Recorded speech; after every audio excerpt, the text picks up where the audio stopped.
रोशनी का कारवां। इस कार्यक्रम के प्रस्तुतकर्ता हैं स्कोप फाउंडेशन और राजीव गांधी फाउंडेशन।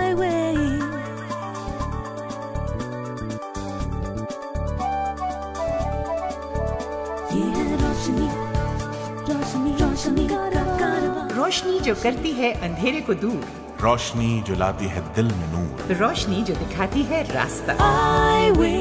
ये है रोशनी का कारवां। हाय, इंटरव्यू के लिए तैयार? चिल मैन, हो जाऊंगा एक झटके में पार। देखा है मैंने टीवी पर एक बिस्किट का ad, eat one in your दिमाग works like mad. CAT MAT या सेट, मेरे आंसर्स कर देंगे सबको flat. Please go in. Inverse pyramid के बारे में अपना व्यू बताओ। पहले मैं एक बिस्कुट खाऊं? क्या है हमारी ग्रोइंग इकोनॉमी का राज? एक और बिस्कुट खाऊं तो आएगा याद। नेक्स्ट। क्यों, बिस्किट हो गया फेल? नेवर माइंड, ले ड्रिंक स्प्राइट। क्या इससे बन जाएगी बात? बड़ी बड़ी प्रॉमिसेस हैं बेकार। स्प्राइट करे नो चमत्कार, बस प्यास बुझाए यार। Sprite is the registered trademark of the Coca-Cola Company. Contains added flavor, contains no fruit. एक बार फिर आपका और हमारा साथ है इस रोशनी के कारवां में। तो सलाम कबूल कीजिए सलीमा रजा और अरशद इकबाल का। न रहने दो, मत मिटाओ इन्हें, इन लकीरों को यूं ही रहने दो। नन्हे नन्हे गुलाबी हाथों से मेरे मासूम नन्हे बच्चे ने टेढ़ी मेढ़ी लकीरें खींची हैं। क्या हुआ, शक्ल बन न सकी अगर, मेरे बच्चे के हाथ हैं इनमें, मेरी पहचान है लकीरों में। पहचान, इस पर ही है हमारी जिंदगी का दारोमदार दोस्तों। वाह वाह, क्या खूबसूरत नज्म है गुलजार की। बहुत बहुत शुक्रिया अरशद। इंसान की पहचान, अपने अधिकार की पहचान, ज्ञान की, भावनाओं की, और हर हफ्ते हम इसी कोशिश में रहते हैं कि और पहचान इन सब मुद्दों की आप तक पहुंचाएं। अच्छा, तो तैयार हो अरशद? आपको क्या लगता है? भाई मुझे तो तुम बिल्कुल रेडी स्टेडी लग रहे हो। हाँ, तो बस ये हुआ गो। आयरलैंड की एक कंपनी ने मोबाइल डिवाइसेस के लिए एक सॉफ्टवेयर पेश किया है जिसका नाम है MT1। MT1 मोबाइल फोन्स एक MP3 प्लेयर से ईमेल और वर्ड डॉक्यूमेंट्स बाआवाज पढ़कर सुना सकता है। इस सिस्टम से आपकी पहचान कराने में हमें वाकई खुशी हो रही है, क्योंकि ये खास तौर पर विजुअली इम्पेयर्ड यूजर्स को सामने रखकर बनाया गया है। बहुत महंगा होगा। यही तो और भी ज्यादा खुशी की बात है कि इसका दाम लगभग सिर्फ और सिर्फ 2000 रुपए के आसपास है। अच्छा। जी हाँ। MT1 is compatible with email program and operating systems Windows 2000 and Windows XP। बस जरा सी दिक्कत की बात यह है कि ये सिंबल्स या वेब एड्रेसेस नहीं पढ़ पाता। क्या अच्छी बात है अरशद कि हर हफ्ते हमें कोई ना कोई ऐसी न्यूज मिलती है जिससे एक नई रोशनी की किरण जगमगा उठती है हमारी जिंदगी में। यही किरण तो है कदम ब कदम हमें कामयाबी की ओर अग्रसर करती है। It's all in the attitude Arshad, it's all in the attitude. भाई क्या खूब कहा है किसी ने, I complained I had no shoes until I met a man who had no feet। अच्छा, तो अब पहचान करवा रहे हैं आपकी बोनीटा ब्लैंकनबर्ग से। साउथ अफ्रीका में रेडियो प्रेजेंटर हैं और बहुत उत्सुक हैं जॉर्ज इब्राहिम को अपने काम, अपनी शिक्षा और अपने जीवन के बारे में बताने को।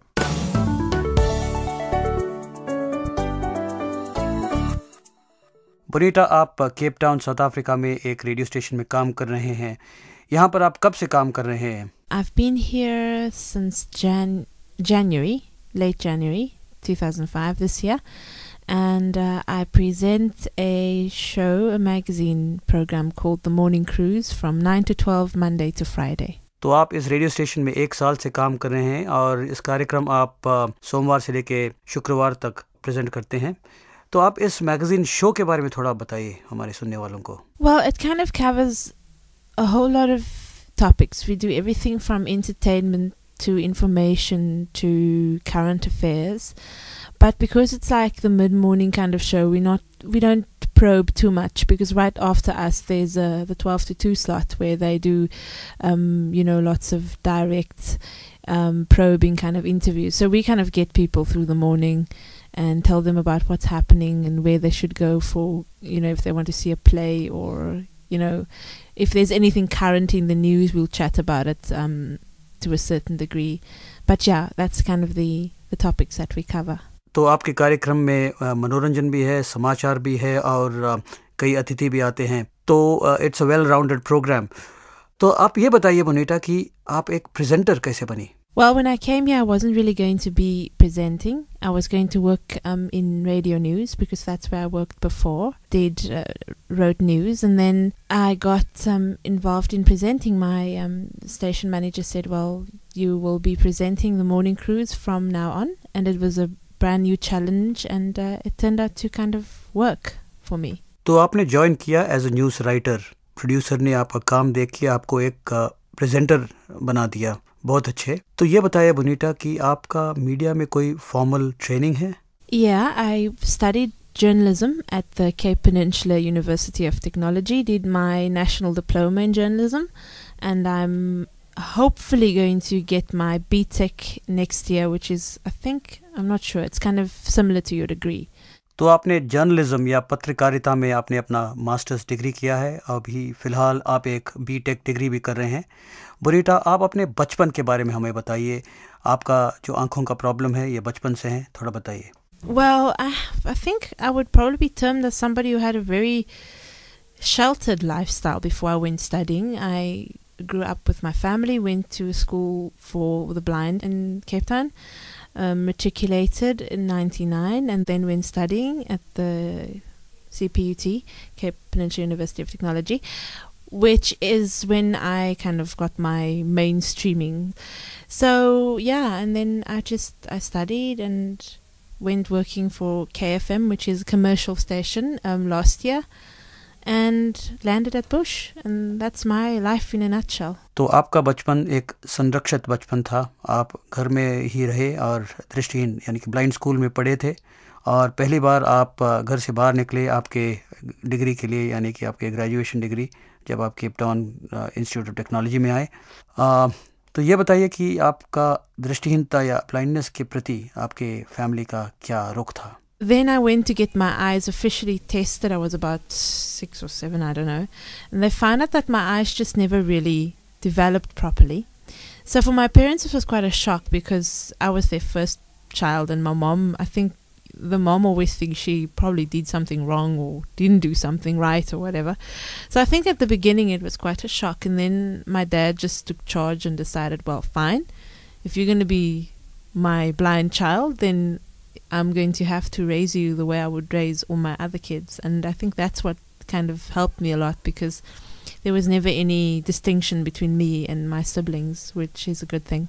So at the beginning they were, but they didn't know how they were going to do it. But at the end of the day, I think they did okay. तो शुरुआत में थोड़ा धक्का तो लगा, पर आपके पिता और माँ काफ़ी सकारात्मक रवैया अपनाया, ये तो बहुत ही अच्छी बात है। तो ये बताइए कि आपके प्रति, आपके जो भविष्य के प्रति आपके पेरेंट्स और आपके फैमिली का क्या सोच था? I don't know. I don't think my parents really knew what was going to happen when I finished school.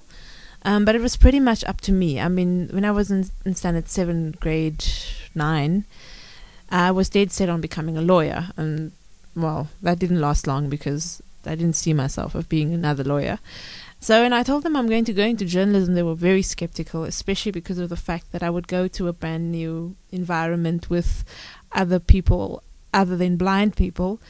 And I think that was the scary part for them, that I was they didn't know what was going to happen to me when I go studying. But they never really had a problem with what I decided to do at the end of the day. They stood by me and, helped me a lot. इसके मतलब आपके परिवार आपके साथ रहे, आपके ऊपर ही छोड़ दिया कि आपको आगे बनकर आप क्या बनना चाहते थे। आपने कहा कि आप पहले वकील बनना चाहते थे, उसके बाद आपने डिसाइड किया कि आप एक पत्रकार बनना चाहते हैं, तो और आपके परिवार ने आपका बिल्कुल साथ दिया। That's very nice. आप अपने पढ़ाई और अपने काम में किस प्रकार के टेक्नोलॉजी आप इस्तेमाल करते हैं? I used and still use a lot just the screen reading software, which is JAWS. It helps a lot due to the fact that writing is, after talking, it's probably my second means of income. So I use a lot of JAWS. So, I mean, I haven't been doing, we're trying to figure out our sound editing software now, because I'd like to get into editing documentaries and features and stuff. So we're going to see where that's going to take us. I worked last year when I was at KFM. I also used JAWS with my news editing, which was quite fun. It turned out to work quite well, so I could edit clips and stuff like that. But I think that's basically it. And then your Braille and Speak or your note taker or whichever ones of these brilliant little gadgets you've got. तो आपके व्यवसाय में आप कार्यक्रम प्रस्तुत भी करते हैं और आप ऐसे जर्नलिस्ट आप लिखते भी हैं, और आपने कहा कि आप जॉज जो स्क्रीन रीडिंग सॉफ्टवेयर है इसका इस्तेमाल करते हैं, और आप चाहते हैं कि आगे जाके एज अ साउंड एडिटर आप चाहेंगे कि कुछ ऐसा स्क्रीन रीडिंग सॉफ्टवेयर मिले जो आपको मदद करे साउंड एडिटिंग करने के लिए भी। तो बोनीटा, बहुत बहुत शुक्रिया, आप हमारे स्टूडियो में आए, हमसे बात किया, बहुत बहुत शुक्रिया। ये हुई ना बात। भाई, हमारा मानना है कि हर पहाड़ पर एक पगडंडी जरूर होती है, हालांकि कभी कभी वो नीचे की घाटी से नजर नहीं आती। आपकी बातें सुनकर बड़ा अच्छा लगा बोनीटा। विनोद नागपाल से सुनिए अब बूसे गवड़ा के बारे में। भरतनाट्यम के बढ़िया नृतक हैं, सारी दुनिया में परफॉर्मेंसेस दे चुके हैं और दृष्टिहीन हैं।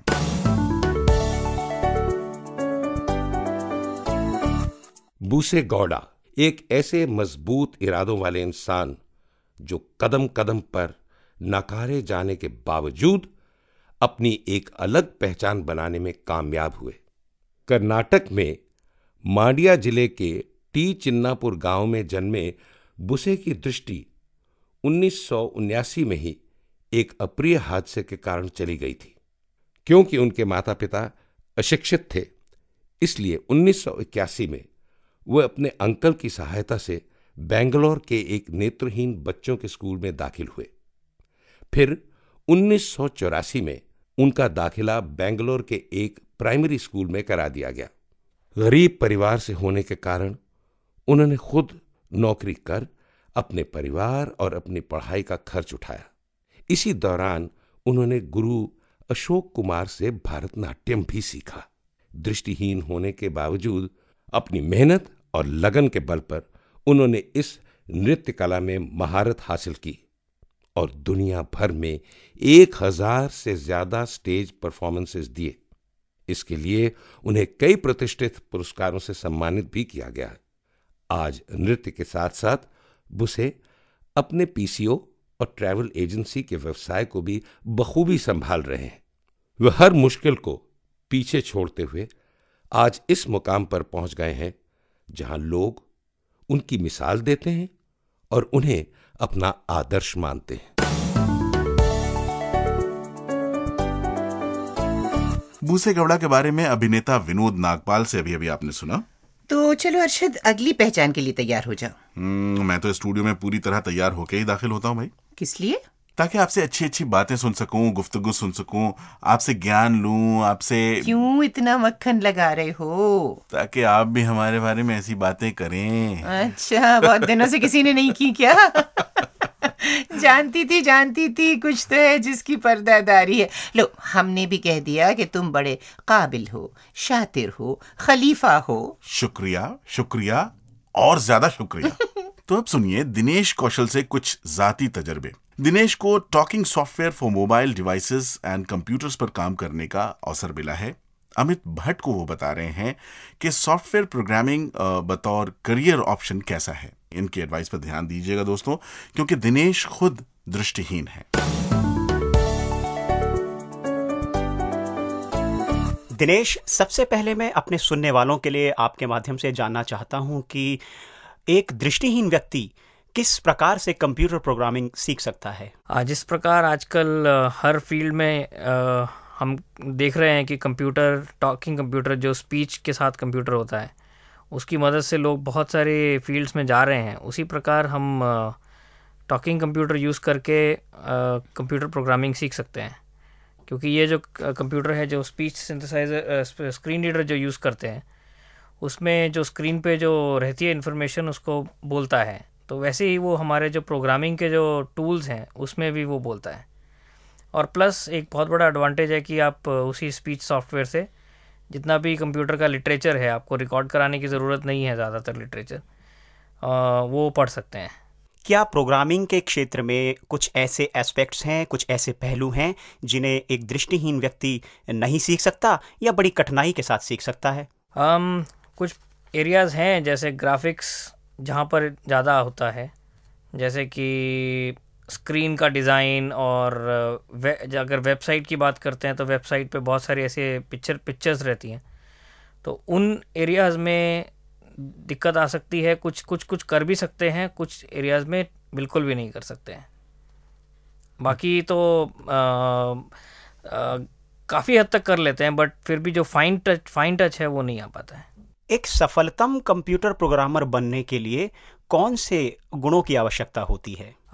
जैसे कि हर फील्ड में होता है, कुछ स्पेसिफिक आपकी ज़रूरतें होती हैं, वैसे ही प्रोग्रामिंग में कुछ चीज़ें होती हैं, जैसे कि आपको समस्याओं का समाधान करना आना चाहिए, और समस्या का समाधान करने के लिए आपको अगर ज़रूरत पड़े तो उस समस्या को छोटे टुकड़ों में बांटकर फिर एक एक टुकड़े का समाधान करके फिर उसको पूरा जोड़ना, ये सारा का सारा जो तरीका है ये पूरा आना चाहिए, और आपको बहुत रिग्रेस होने की ज़रूरत है।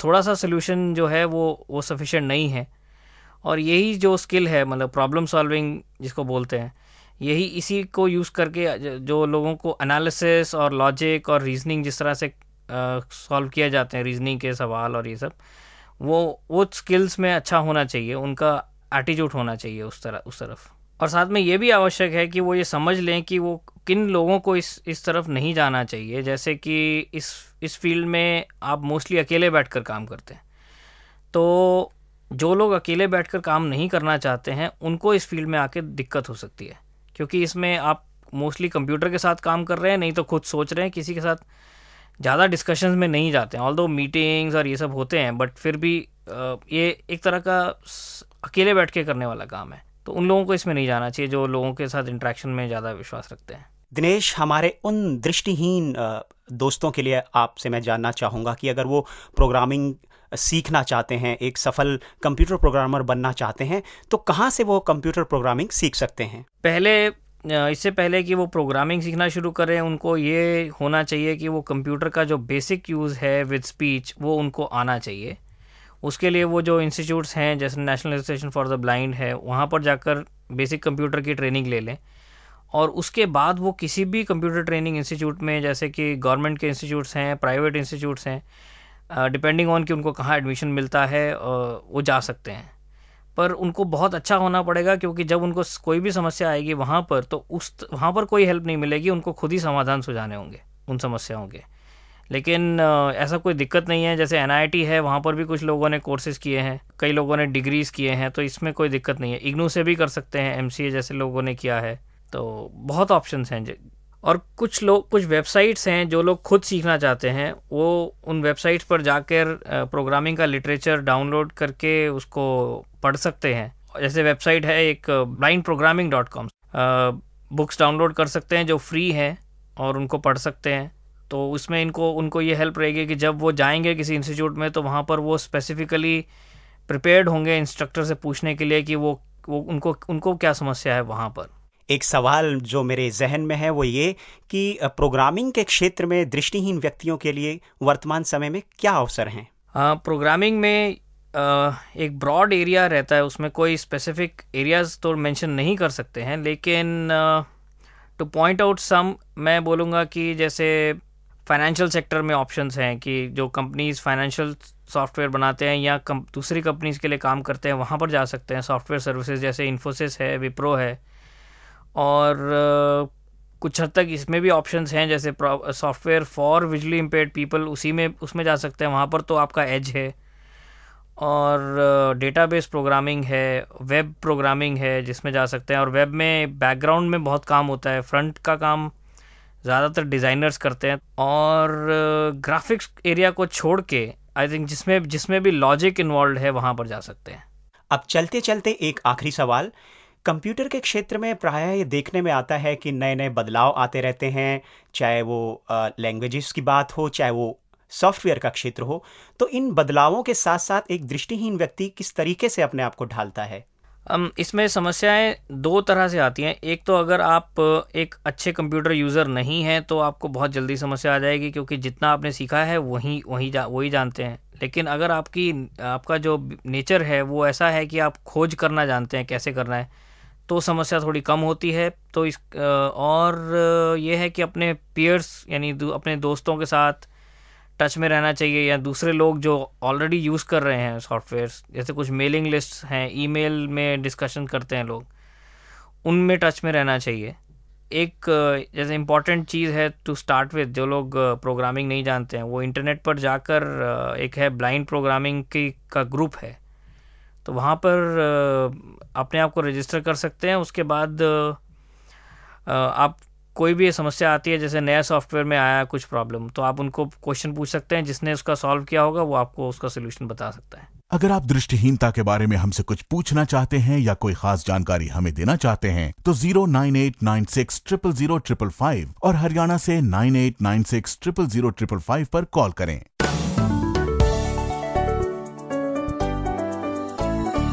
अरशद, तुम्हें मेरी आवाज अच्छी लगती है? हाँ, कभी हाँ भी कभी ना। अरे ये कैसे? नहीं, मेरा मतलब है कि जब आप मुझसे अच्छी अच्छी बातें करती हैं तो अच्छी लगती है, और जब डांटती हैं तो जरा। लीजिए साहब। दोस्तों, कभी आपने सुना है मुझे डांटते हुए ने? अच्छा चलो छोड़ो। फिलहाल तो मैं तुम्हें एक बहुत अच्छी आवाज सुनवा रही हूँ। मंगला सनी की है। हमारे प्रोग्राम के लिए एक खूबसूरत गीत गा रही हैं।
वाह मंगला जी, इस सुंदर गीत के लिए बहुत बहुत शुक्रिया। जी बहुत शुक्रिया। अच्छा तो अरशद, प्रोग्राम 15 का क्वेश्चन ऑफ द वीक याद है तुम्हें?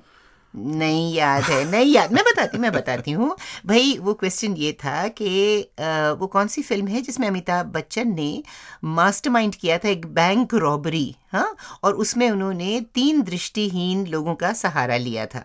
और जवाब मुझे याद है। जवाब याद है? बताओ। फिल्म थी आंखें। अरे शाबाश। और तुम्हें ये जानकर खुशी होगी कि हमारे पास एक नहीं बल्कि 2 सही जवाब आए हैं। पहला जवाब है स्वाति शाने अनडकट का, जो कि वानकारे डिस्ट्रिक्ट राजकोट राजस्थान में रहती हैं, और दूसरे सही जवाब भेजने वाले का नाम है संगीता गजेंद्र व्यास। संगीता वस्त्रपुर अहमदाबाद में रहती हैं और उन्होंने हमें वहाँ से ये सही जवाब भेजा है। बहुत बहुत मुबारक हो आप दोनों को। जैसा कि आप जानते हैं बढ़िया सी टी-शर्ट मिलेगी आप दोनों को। अब जरा बातें करें गवर्नमेंट रिजर्वेशन पॉलिसी की। सलीमा, आप जानती हैं ना कि गवर्नमेंट सेक्टर में disabled people get 3% of reservation. हाँ, मैं समझती हूँ कि ये एक अच्छा कदम उठाया है गवर्नमेंट ने, और इस 3% में दृष्टिहीन या विजुअली इम्पेयर्ड के लिए कितना है अरशद? इसका 1%। बाय द वे और भी काफ़ी कुछ रिजर्वेशंस हैं जो कि हमारे सरकार ने दिए हैं, जैसा कि शेड्यूल कास्ट और शेड्यूल ट्राइब। अरशद देखो, किसी भी समाज में पिछड़े हुए लोगों को ऐसा प्रोत्साहन मजबूत बनाता है, इक्वल अपॉर्चुनिटी देता है। ठीक है, लेकिन ये भी तो सोचिए ना कि ऐसे रिजर्वेशंस के चलते कई बार उन लोगों का अधिकार छिन जाता है जो डिजर्विंग है, भले ही वो इन कैटेगरीज में से नहीं हो। तो क्या ये एक तरह का अन्याय नहीं है? देखो, तुम्हारी बात में किसी हद तक तो सच्चाई है। देखा जाए तो लगभग 50% जॉब्स इस तरह की रिजर्वेशंस में आ जाते हैं, लेकिन हमें ऐसे लोगों को अपने पाँव पर खड़ा करना भी तो ज़रूरी है। अब ये बताओ वो कैसे होगा? देखिए, इसका कोई आसान जवाब तो है नहीं, लेकिन मेरी समझ से रिजर्वेशन की बैसाखी जो है उसे देने के बजाय अगर टांगे मजबूत की जाएं तो वो ज्यादा बेहतर होगा। तो वो कैसे होगा भला? देखिए, ऐसा है कि ऐसे वर्गों के लिए बढ़िया एजुकेशन का प्रबंध कर सकें हम। हाँ, ज्यादा से ज्यादा स्कूल्स, ट्रेनिंग सेंटर्स, इंस्टीट्यूट्स खुलवाए जाने चाहिए ताकि इन्हें बेस्ट एंड लेटेस्ट एजुकेशन मिल सके। वाकई इससे ये खुद को काबिल, सेल्फ डिपेंडेंट एंड इक्वल महसूस तो करेंगे, so that we can demand equal opportunity for every person on the basis of their merits and abilities. मुझे ऐसा लगता है कि ये एक बहुत ही उलझा हुआ मुद्दा है। अच्छा, मैं बताती हूँ। दोस्तों, आप सोचिए इस बारे में और बताइए हमें कि आपकी राय क्या है। क्या रिजर्वेशंस को जारी रखना ठीक है? हमें ये बताने की शायद ज़रूरत नहीं है कि आप हमें अपने हमारे ईमेल पे अपने जवाब छोड़ सकते हैं, आप हमें फ़ोन कर सकते हैं। और हाँ, फ़ोन से याद आया कि हमारे बहुत सारे कॉलर्स जो हमें कॉल करते हैं वो ये एक्सपेक्ट करते हैं कि दूसरी तरफ से कोई आदमी बोलेगा, आप कहेंगे हेलो तो मैं इधर से बोलूँगा हेलो। ऐसा नहीं है। एक्चुअली होता ये है कि जब आप कहते हैं उधर से, जब आप हमें फ़ोन लगाते हैं तो एक मशीन उसे अटेंड कर रही होती है, कोई आदमी वहाँ नहीं होता, लेकिन आपकी बात फौरन ही रिकॉर्ड हो जाती है। जब आप अपना नाम, अपना ख्याल, अपना पता, अपने सवालात भेजते हैं तो हम उसको बाद में सुन पाते हैं। अब देखिए, ऐसा है कि आप किस वक्त हमें फ़ोन करेंगे हमें मालूम नहीं, इसलिए हमने 24 घंटे एक मशीन लगा रखी है। जब आप हमें फ़ोन करते हैं, आप फ़ोन करने के बाद जैसे ही फ़ोन मिल जाए अपनी तमाम बातें कह लीजिए, हम उसे दोबारा सुन के, रिकॉर्ड करके, लिख के और आपका जवाब, आपका हल ढूंढने की कोशिश करेंगे। तो हमें इस बार भी इंतजार रहेगा कि इस अहम मुद्दे पे कि क्या रिजर्वेशन होना चाहिए या नहीं। और हमारा पता है I way radio program, Score Foundation, PO Box 3903, New Delhi 49। और बहुत जरूरी बात जो आपसे करनी है, वह हम ये चाहते हैं कि आपका पार्टिसिपेशन, आपका सहयोग हमें हमेशा मिलता रहे। हम चाहेंगे कि आप अपनी समस्याएं, चाहे वो लीगल हों, मेडिकल हों, अधिकारों से संबंधित रखती हों, रोजगार या शिक्षा के बारे में हो, किसी भी तरह की समस्या जो ब्लाइंडनेस से संबंधित हो, तो 09896000555 और हरियाणा से 9896000555 पर कॉल करें। या हमारी ईमेल आईडी भी नोट कर लें, radio@iway.org पर लिखें। और हाँ, हमारा पोस्टल एड्रेस जरूर नोट कर लें।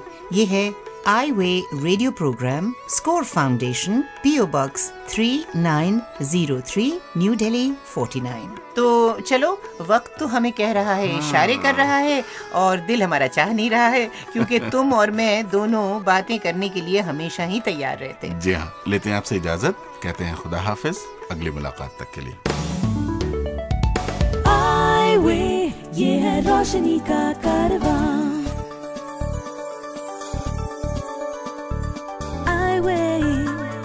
इस कार्यक्रम के प्रस्तुतकर्ता थे स्कोर फाउंडेशन और राजीव गांधी फाउंडेशन। ये है रोशनी, रोशनी, रोशनी का कारवां, रोशनी।